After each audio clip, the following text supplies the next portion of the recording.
President Buhari presides over 11th Federal Executive Council meeting. President of the African Development Bank receives assurance of Nigeria over his re-election. Plus, Senate approves $5.5 billion loan request from the executive. These and more on Panorama today, coming to you live from Abuja. I'm Elizabeth Omori. We'll be right back.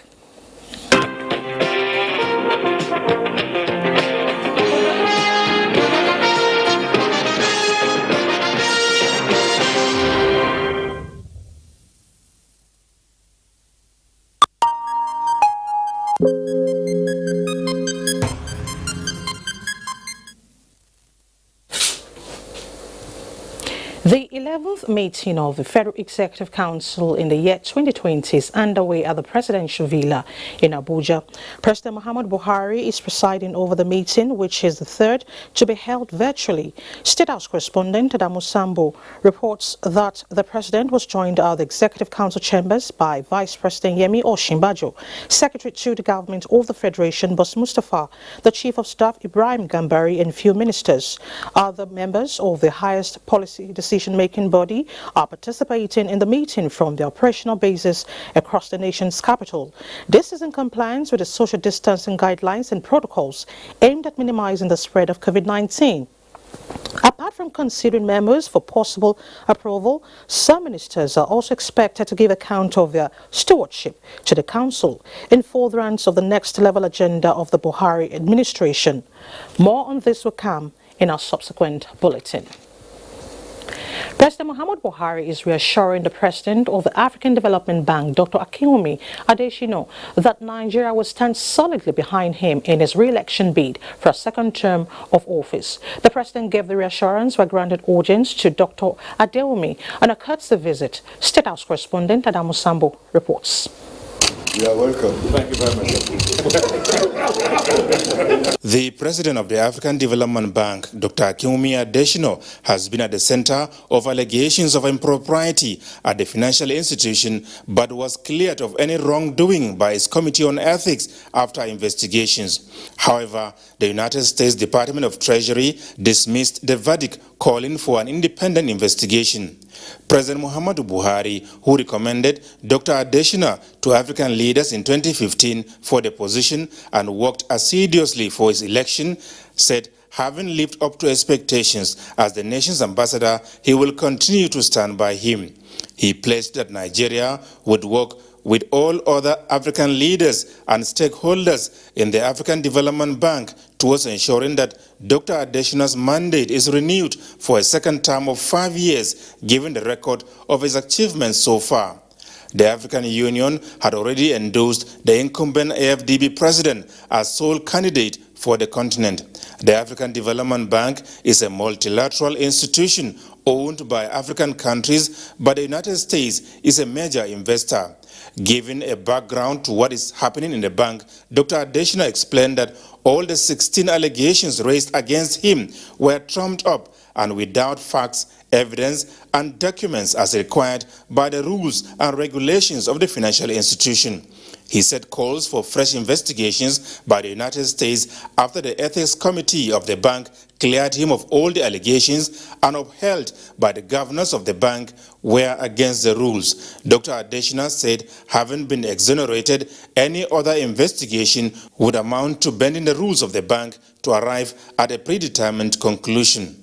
The motive, he said, is to soil his name and that of the bank. The FDB president described as a thing of pride being a Nigerian and thanked President Muhammadu Buhari for robustly supporting him all along. He used the opportunity to commiserate with the president on the death of the former Chief of Staff Abubakar, describing Professor Ibrahim Gambari, the new Chief of Staff, as a man of integrity and of global standing. From the State House, Adamu Sambo, NTA News. Now, borrowing is one of the components of national budgeting, especially in the face of huge fiscal deficit. The impact of the loans are maximized when they are strictly spent on projects earmarked for it. This was the conviction of the Senate as it approved the external loan of $5.5 billion request by the executive. National Assembly correspondent Ignatius Nkwo tells us more. of the third schedule to the Constitution. 5 days after the transmission of the request for the approval of external loan of $5.5 billion to the Senate by President Muhammadu Buhari, the request has been approved. That the terms and conditions of the loans from each lender as are contained in the duly executed loan agreement be forwarded to the National Assembly for proper documentation. There will be deficit in the 2020 budget, and there will be necessity to take borrowing to be able to bridge the gap. The Senate also approved the revised 2020 to 2022 medium-term expenditure framework and fiscal strategy paper. The report of its Committee on Finance reviewed the benchmark for price of crude oil per barrel from $25 submitted by the executive to $28. Crude oil production per day was reduced from 1.9 million to 1.8 million barrels per day, while the exchange rate of 360 naira to a dollar was sustained as submitted by the executive. 360 to $1 as proposed by the MTEF amendment be sustained with continuous effort by the Central Bank of Nigeria to stabilize the exchange rate. 360 to a dollar certainly is a devaluation of our naira. Passing the PIB bill will also be able to give us more money. Keeping money in the natural resource development account, I think, is a waste and is really not helping. It means we are not doing much with what we get in that account. Senate has confirmed that 7 nominees as chairman and members of the Federal Character Commission, with Dr. Mohiba Farida Dankaka as chairman, while James Jiya Kolo is to replace late Daniel James Kolo from Kwara State. It also confirmed the appointment of Dr. Frederick Ekwem and Dr. Jonah Madugu as commissioners for the Federal Civil Service Commission. Senate condemned the killing of Tina Ezekwe in Lagos by stray bullet and Owa Omozuwa, a first-year university student who was also raped and brutalized by unknown persons inside a church in Benin City, Edo State. Senators called for the immediate arrest of the culprits and provision of stiffer penalties for offenders. A 3-year-old baby was raped by a 44-year-old man. Apart from stiffer penalties, I think we really need to come up with a stronger advocacy against rape. And I believe that we need to make the penalties for rape stiffer. Senate has adjourned plenary to Tuesday, 9th of June 2020 from the National Assembly. Ignatius Nkwo, NTA News. Let's now shift our attention to the broadcast industry. Information and Culture Minister Lai Mohammed has inaugurated a 7-man task team on audience analysis that will help position the broadcast industry on a sound revenue-generating platform. Anthony Forson reports. Inaugurating the task team, which has Bello Kankarofi as chairman and Joseph Mutta as secretary, Lai Mohammed said their inauguration heralds a new dawn in the broadcast industry. With the digital switchover from analog television underway, awaiting an accelerated agenda to make it a veritable tool to uplift the creative industry out of the crippling effect of COVID-19, audience measurement, which has remained the missing link in the entire ecosystem, is desirable in making the digital switchover sustainable for digital distributors, channel owners, TV content producers, and advertisers.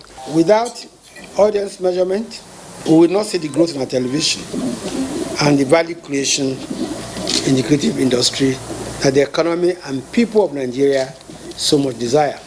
We need an objective and scientific audience measurement system that articulates the value of the content to consumers as well as the value of the audience to advertisers.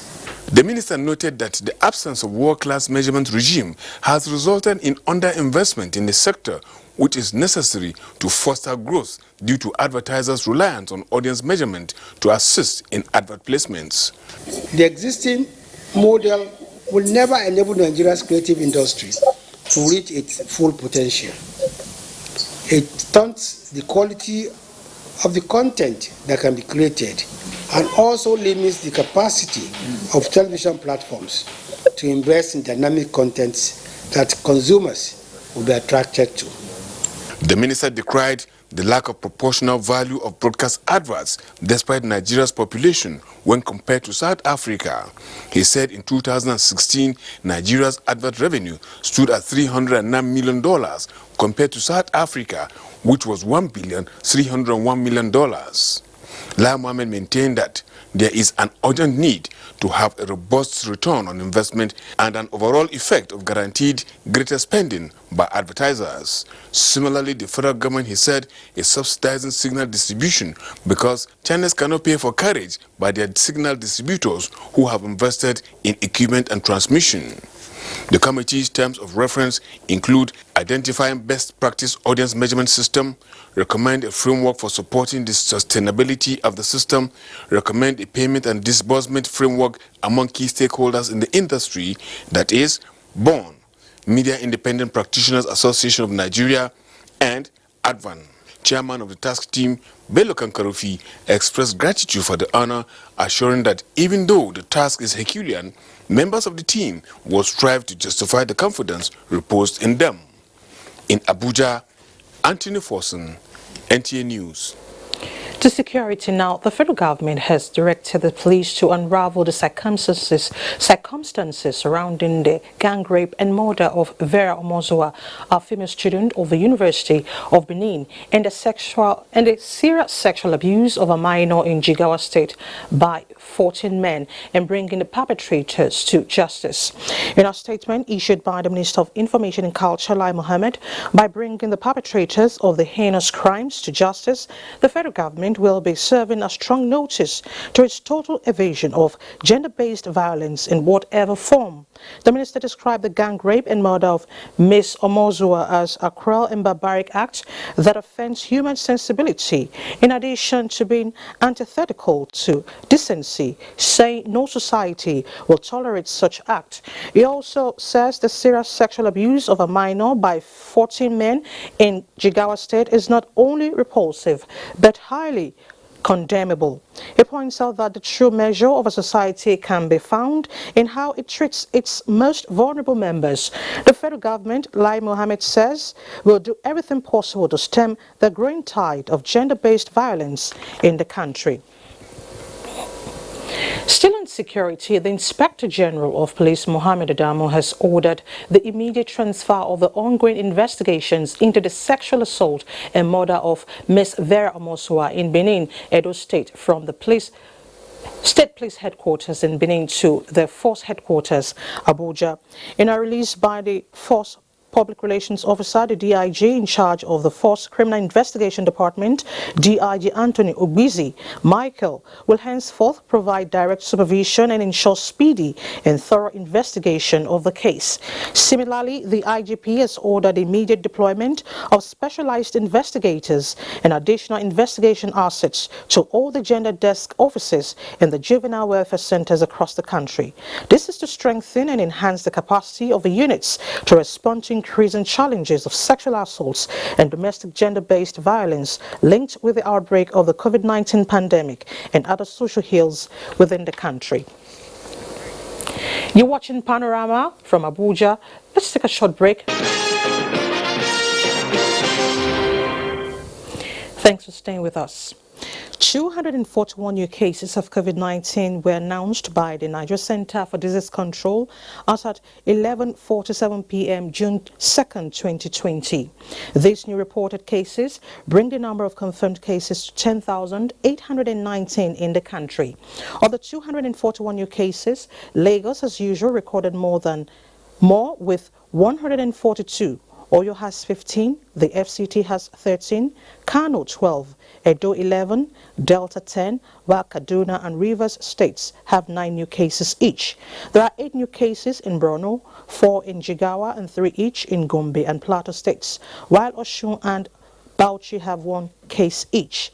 Lagos remains on top of the Nigerian COVID-19 chart table with 5,377 cases, trailed by Kano with 970 cases and the FCT with 687 confirmed cases. A total of 3,239 COVID-19 patients have recovered and discharged, with 314 deaths on record so far. Still in COVID-19, as part of guidelines to regulate the reopening of places of worship in the country amidst the coronavirus pandemic, the Presidential Task Force on COVID-19 says worshippers must observe personal hygiene protocols and physical distancing, which must be enforced by religious leaders and respective state governments. Metari Ikme tells us more. Use of face masks is mandatory. We strongly discourage all close contacts, including shaking hands, hugging, kissing, handing out of materials, and sharing of worship implements, including prayer mats, musical organs, microphones, etc. The capacity of the facility should be limited to allow for physical distancing of at least 2 meters between persons. Places of worship should plan, if possible, for separate entry and exit points. Churches to open from 5 a.m. and close by 8 p.m. For churches, each service should be for a maximum of an hour with an interval of 30 minutes in between services to allow time for disinfection. Mosques may open 15 minutes before Adhan and close 10 minutes after prayer for Fajr, Zuhur and Asr. For Friday prayers, mosques are to open 20 minutes before prayers and close 20 minutes after prayers. The total time for Friday prayers, including sermons, should not exceed an hour. The PTF says these guidelines for the reopening of places of worship are basic regulations for state governments to enforce and not relax. They are the ones that will be doing the enforcement, and we expect them to limit capacity. It is important to bear in mind that this phase, more than lockdown itself, is in the hands of the people more than in the hands of government. The chairman of the task force said a photograph trending on social media of children wearing used personal protective garments calls for proper disposal of PPEs. Although it is not certain if the photograph was taken in Nigeria, but significantly, that photograph represents a dangerous development. It underscores the need for more risk communication, community engagement, and diligence in the disposal of used PPEs on the part of our frontline workers and the administrators. Nigerians are urged to empathize with those affected by the coronavirus pandemic and refrain from criticizing the growing figures. We've had 812 healthcare workers infected. They're not just numbers. 29 of these work for the Nigerian Center for Disease Control. There are people I know. They have families, wives, children. About 8 of them right now are in the Do Treatment Center. So how does this represent fraud? So we need to really understand what these numbers mean. The Minister of Foreign Affairs appeals to Nigerians abroad awaiting evacuation to be patient. With this new mechanism that will no longer require hotel quarantining, is that hopefully we'll also be able to now speed up the process of repatriation. The task force gave indication that resumption of domestic flights by 21st of this month may compel a review of the interstate travel ban. In Abuja, Mitaire Ikben, NTA News. In compliance with the federal government's easing of the lockdown imposed to curb the spread of COVID-19, Kano State government has released guidelines and established protocols on how to manage access to markets and locations of economic activities to limit the risk of transmission. The State Commissioner for Information, Malam Muhammad Garba, says in a statement that after due consultations with key public health professionals and critical review of the situation in Kano, markets, places of worship and movement of persons are now allowed on Sundays, Wednesdays and Fridays from 6 a.m. to 6 p.m., emphasizing compliance with safety rules. The Commissioner pointed out that while these restrictions have been lifted, interstate movements except for goods, agricultural produce and essential services are still in force. Schools, he says, will remain closed. Like most sectors of the economy, COVID-19 has impacted the aviation industry as revenue nosedived in the sector since the lockdown. Aviation correspondent Emmanuel Ayimere examines the overall effect of the pandemic on domestic flights and what lies beyond. Nigeria joined the rest of the world to shut down her airports in March 2020 as part of efforts to contain the spread of coronavirus, a pandemic which has taken a toll on lives, travels, and tours, leading to financial crisis in the sector. For instance, the Federal Airport Authority of Nigeria (FAN) says that chains of activities like the Bureau de Change, car hire, duty-free and other businesses that thrive on passengers' activities around the airport have ceased. Aircraft are on ground, airport operators are on ground, handlers are on ground, fuelers are on ground. Almost every stakeholder in the aviation industry has been grounded. Our revenue has dropped by 95%.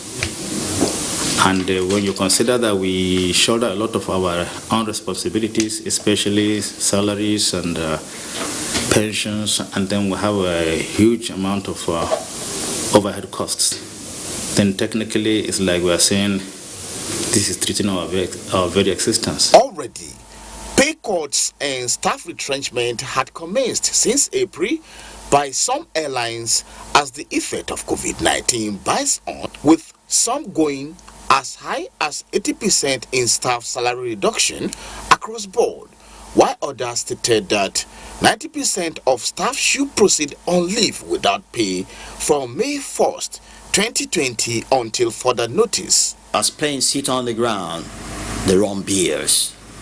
The only time they rake in money is when they are in the skies. For instance, if this maintenance work that I have said to you that must be done some fortnightly, if they were judiciously and diligently done, then the workforce that were busy doing them would have been paid, wouldn't they? June 24th is the expected resumption date of local flights in Nigeria, but coping with the COVID-19 protocols for airlines is another hurdle ahead. Emmanuel Ayemiro, NTA News. And from aviation, we now move to sports. Bauchi State set to resuscitate its sports sector. Details with Ayodeji Makinde on Sports Updates.